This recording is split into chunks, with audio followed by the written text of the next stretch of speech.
Oui, alors je vous emmène pas au Beaujolais pour le Beaujolais nouveau, hein, on serait en avance de 2 jours. On vient pour un apéro ouverture de campagne que organise la France Insoumise pour les élections européennes.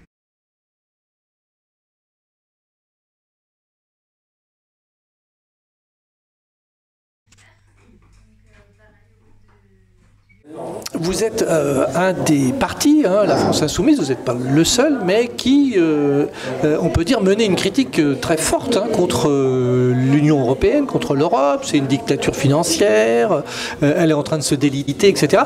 Donc vous êtes un jeune, vous avez une trentaine d'années. Qu'est-ce que vous allez faire dans cette galère? On va mener la campagne et mener la bataille de façon plutôt joyeuse.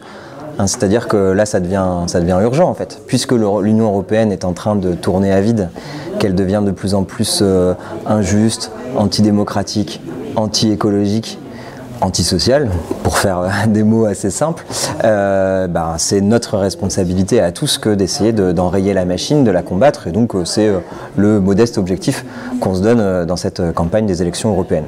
Moi je ne le vois pas tant comme une galère que ça, mais plutôt comme une belle occasion de faire entendre notre voix et c'est plutôt plaisant. Jusqu'à présent. Vous aviez votre leader, hein, Jean-Luc Mélenchon, qui était député européen, puis il a souhaité plutôt démissionner. D'ailleurs, il y a beaucoup de députés européens français hein, qui démissionnent souvent de l'Europe parce qu'ils estiment qu'il ne se passe plus rien, puis il est devenu député français. Donc, est-ce qu'il n'y a pas un paradoxe, là, par exemple, d'entendre, et d'une façon, semble-t-il, assez juste, hein, que les directives européennes, la loi européenne, contraint les nations et que des leaders, finalement, politiques de partis, choisissent plutôt le Parlement national où, semble-t-il, il n'y a plus tellement de marge de manœuvre. Est-ce qu'il n'y a pas un paradoxe là? Oui, alors je pense que vous pointez quelque chose, une réalité. Effectivement, le pouvoir des parlementaires européens est très faible et il y a un déséquilibre énorme entre les organes de l'Union européenne puisque c'est la Commission européenne qui concentre la majorité des pouvoirs et en face le Parlement européen et le Conseil de l'Europe essayent de contrecarrer ça. Donc ça doit expliquer le parcours d'un Jean-Luc Mélenchon et il y en a d'autres hein, de tous les partis. C'est-à-dire que je pense qu'aujourd'hui être député au Palais Bourbon à l'Assemblée nationale vous donne quand même plus de pouvoir, qui est un pouvoir qui est aussi limité et discutable. Est-ce que c'est pas une visibilité plutôt? Parce que le pouvoir politique, semble-t-il, il n'est plus là. Nous, on conquiert les espaces partout. On est contre la Ve République, on est contre cette organisation notamment, par exemple, le Sénat. Hein, on cherche à conquérir aussi des sièges au Sénat. On est contre la Ve République, on a bataillé pour obtenir le plus de députés possible à l'Assemblée nationale sous la Ve République. On est contre l'Union européenne et on va se battre pour obtenir le plus de députés possible. Quelle est notre stratégie pour l'Europe, puisque c'est ça qui nous occupe aujourd'hui? C'est d'obtenir des députés commando, des députés dynamite, des gens qui vont dedans, qui d'abord... Rassurez-nous au sens figuré. Bah oui, bien entendu. Je suis un démocrate et puis je ne sais même pas comment manier la dynamite. Mais peu importe. Non, l'idée c'est que on va au Parlement européen. Déjà, ça vous donne un avantage plutôt que de ne pas y être. C'est que vous obtenez des informations. L'Europe aujourd'hui fonctionne de façon tout à fait opaque. Beaucoup de choses se font dans les coulisses. Notamment avec l'influence grandissante des lobbies hein, qui arrivent comme ça à faire les tractations, à défendre leurs intérêts auprès des parlementaires, auprès des commissaires européens, etc.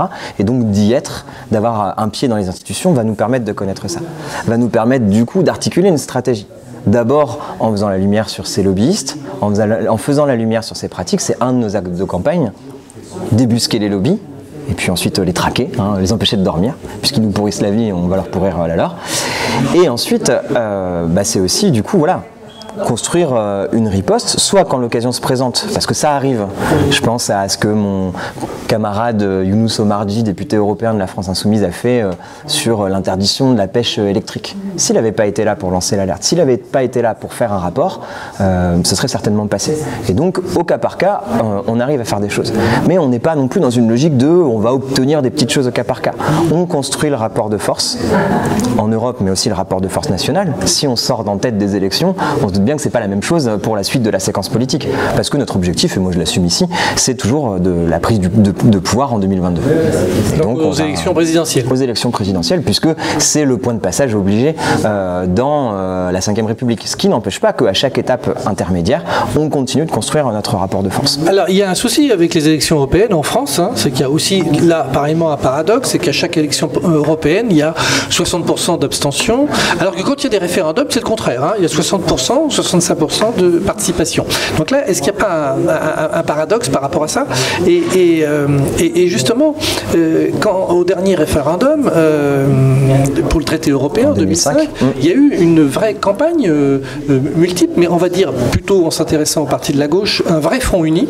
Ouais. Et pourquoi on ne le retrouve pas aux élections, par exemple, hein? Pourquoi ce front uni pour dire le non, hein, qui a gagné finalement, alors évidemment avec des forces de droite qu'on appelait souverainistes, qu'on appelait à cette époque souverainistes, mais là tout d'un coup il y avait une campagne commune. Et comment ça se fait-il qu'on ne la retrouve pas aux européennes, et que ce soit aux présidentielles ou dernières, ou peut-être aux européennes, il y a une forte demande, hein, de la part des citoyens du corps électoral de gauche d'avoir une union, et elle ne se fait pas. Alors comment se fait-il ça?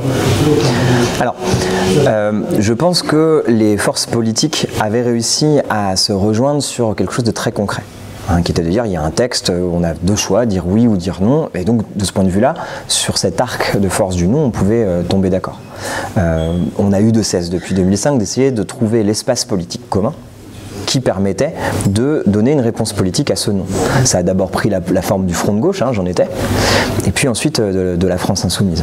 Mais là, le Parti communiste va partir tout seul, là il y a la France insoumise, il y a d'autres forces, bon voilà. Je pense que des contradictions fortes en termes de représentation de l'Europe, de l'Union européenne, en termes de stratégie aussi, étaient là dès l'après 2005, et ensuite on finit par se tendre et finir par faire en sorte qu'on ne pouvait plus partir ensemble aux élections. Moi, c'est comme ça que je l'analyse. Par exemple, le mot d'ordre pour une Europe sociale, changer d'Europe, changer l'Europe de l'intérieur. Ça, c'est des mots d'ordre que l'épreuve des faits, et l'épreuve de l'histoire, hein, vous n'êtes pas sans savoir qu'il s'est passé des choses depuis. La stratégie, par exemple, de Syriza en Grèce, à laquelle on a beaucoup cru et qu'on a beaucoup appuyé.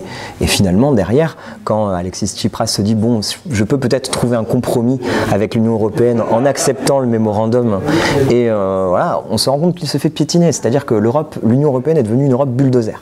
Voilà. Et donc, partant de là, nous, on est arrivé à un point qui n'est pas négociable, qui est le cœur de notre stratégie européenne, c'est la sortie des traités. Il faut sortir des traités, d'abord désobéir, construire un rapport de force pour ensuite en renégocier d'autres, soit avec l'ensemble des partenaires européens, c'est notre plan A, soit, après avoir décidé unilatéralement d'en sortir, avec tous ceux qui voudront le négocier avec nous, et on fait le pari qu'il y a une majorité de pays, l'Espagne, l'Italie, qui en ce moment est en train de souffrir du bulldozer, mais alors de façon hyper concrète, hein, la Grèce, etc. Enfin, tout un tas de pays, le Portugal, avec qui on peut faire cette alliance. Et ça, ce sera notre plan B. Et on met tout sur la table. Donc, quand vous allez à la négociation du plan A en présentant votre plan B, vous avez aussi un autre rapport de force. Ça, le Parti communiste n'entre pas dans cette stratégie. Alors, on le sait depuis déjà 2 élections, on va dire, hein, puisque, comme je disais au départ, vous n'êtes pas le seul parti à critiquer et à vouloir sortir. Hein. Il y a aussi Marine Le Pen, avec le Front National, maintenant Rassemblement National. Ce qui n'est pas très clair. Qui est maintenant beaucoup moins clair. Ouais. Mais il y a aussi un trublion qui est arrivé dans l'espace politique, qui s'appelle François Asselineau, de l'UPR, et qui a démontré, on peut le dire, c'est grâce à lui, hein, parce qu'il était méconnu quand même, cet article 50. Donc on a envie de vous dire, est-ce que cette stratégie-là, est-ce que c'est pas du bluff, ou est-ce que c'est pas une illusion de faire croire aux citoyens qu'on va pouvoir passer dans un consensus de négociation avec 27 membres, hein, c'est ça l'illusion, d'imaginer qu'on puisse y arriver, si ce n'est à la Saint-Glinglin. Et pourquoi vous ne vous saisissez pas de cet article 50? En gros, pourquoi le Frexit, vous en avez peur finalement?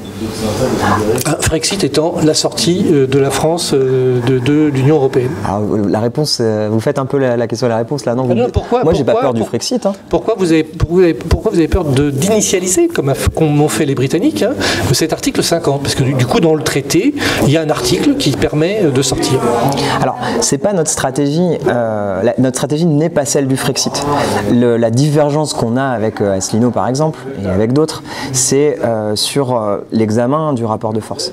C'est-à-dire qu'on est la 2e puissance économique du continent. Donc si on part, c'est pas la Grèce, d'accord, c'est la France. Et partant de là... Là, les Britanniques le font, hein, c'est pas un petit pays. C'est pas un petit pays, en effet, et ils le font. Mais nous, on n'a pas peur. Notre plan B, c'est de partir.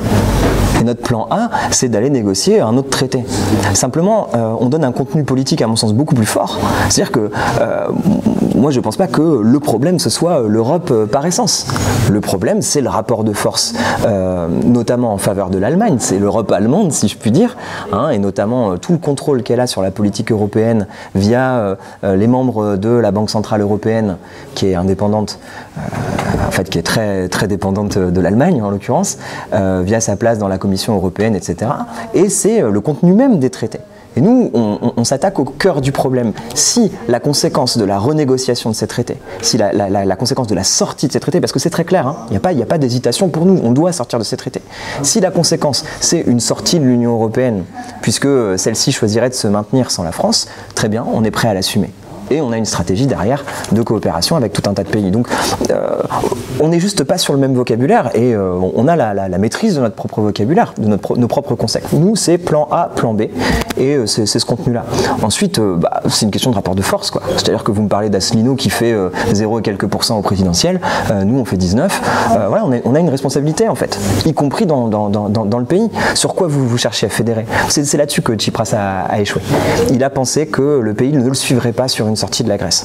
Alors, en reprenant votre argument, justement, est-ce que, par rapport aux élections présidentielles, est-ce que vous n'avez pas, là, du coup, la France Insoumise atteint un sommet, une acmé, peut-être d'ailleurs qui a commencé à redescendre dès le lendemain du premier tour, mais je veux dire par là, d'une façon plus sérieuse, hein, l'interrogation qu'il y a dans le corps électoral de gauche, d'ailleurs qui a voté pour vous, mais aussi aujourd'hui dans un débat qui se pose beaucoup de questions sur la stratégie de la France Insoumise.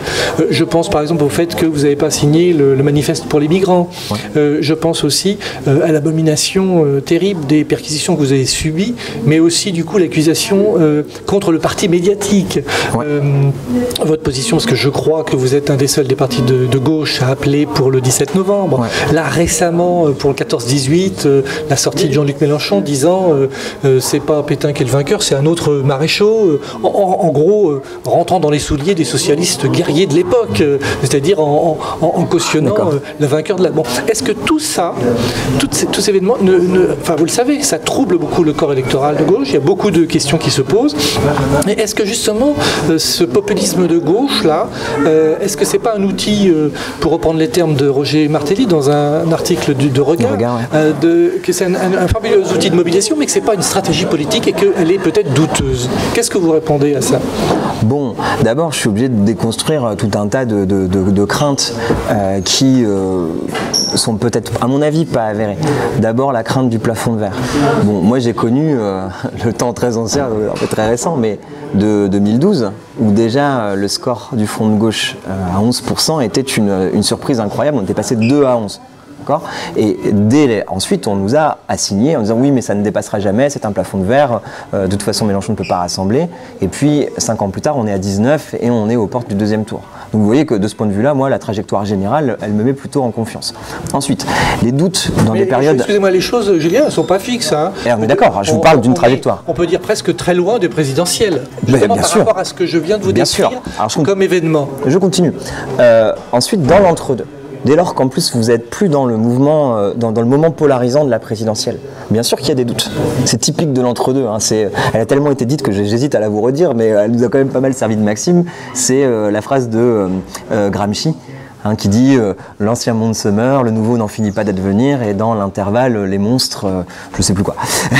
Je ne l'ai pas apprise par cœur avant de venir. Et ben, c'est un peu ça. C'est normal qu'on ait des doutes, et c'est normal que dans notre espace, il y ait des discussions sur la stratégie. La stratégie du populisme de gauche, hérité de Chantal Mouffe, Ernesto Laclau, que Mélenchon a prise à son compte, elle a fait débat dès le début.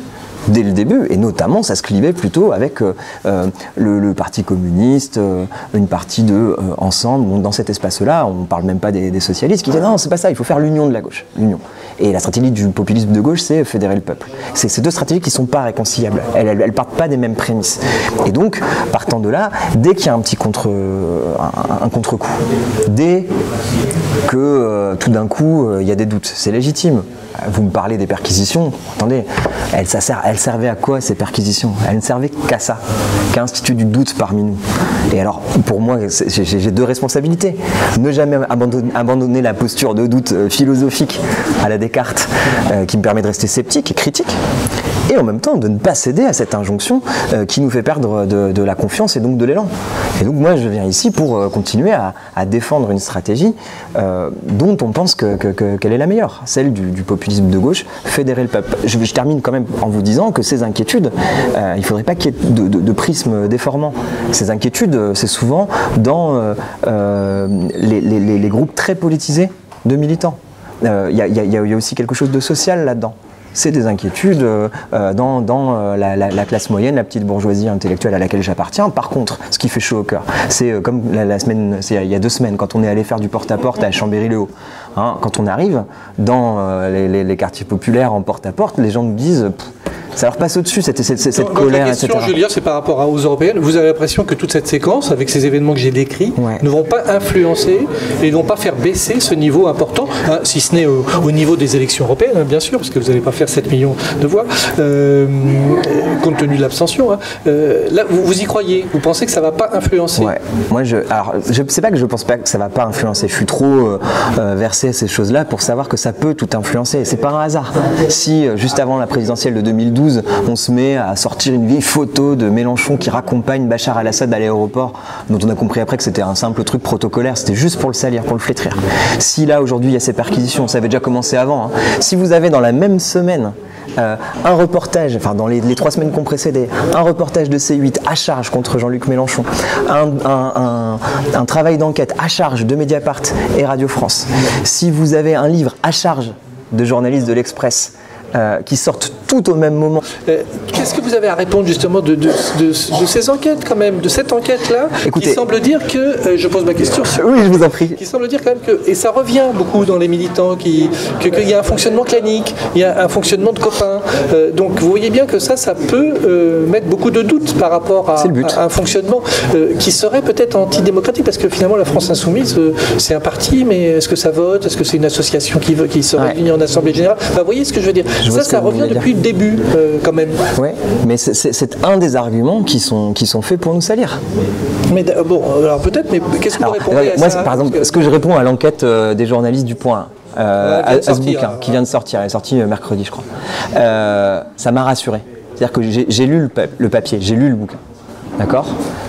C'est tellement plein d'approximations. Ça parle d'éléments que moi j'ai eu à voir de près, puisque je suis dans la direction nationale du mouvement, dans la coordination opérationnelle. Il y a des choses grossières. Et chaque fois qu'il y a des choses grossières, c'est soit sous couvert d'anonymat, comme ça ils n'ont pas besoin de sourcer, soit en donnant la parole à des gens complètement aigris parce qu'ils n'ont pas pu obtenir leur trajectoire personnelle. Franchement, c'est ce que j'ai observé. Comme ça, un parti hostile, hein, une partie, on va le mettre au féminin, comme ça, un groupe d'intérêt hostile, qui est la deuxième peau du système, qui cherche en permanence à nous salir, à nous faire douter et à nous faire tomber. Bon, ça fait partie du jeu. Moi, je pense que c'est normal. La ligne est difficile là, quand même, parce que la ligne critique, elle est normale. Hein. Donc c'est normal d'avoir. Vous êtes dans l'espace public, c'est normal. Donc comment vous faites la part, justement, et c'est ça que vous semblez vaciller sur cette échelle-là, en tout cas, comment on fait la part d'une critique qui serait acceptable d'un parti au pouvoir qui voudrait votre peau. Vous êtes d'accord qu'il y a les deux? Je pense, oui, mais oui. ensemble, en vous donc écoutant, nous, notre travail... moi je vous dis le parti médiatique, ça choque tout le monde. Je sais pas, moi ça m'a pas choqué, parce que quand il parle du parti médiatique, il parle d'une caste très particulière, qui est celle des éditocrates, des éditorialistes des médias mainstream, qui ont fait un travail de sape assez déplorable, qui est dangereux pour la démocratie.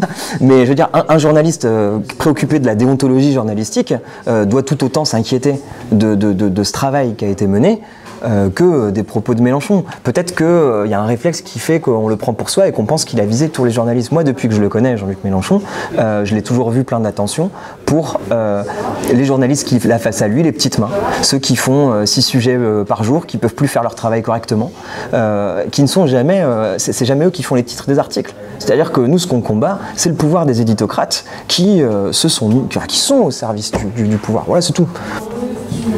Julien Roger, merci beaucoup. Merci beaucoup pour votre interview. Merci.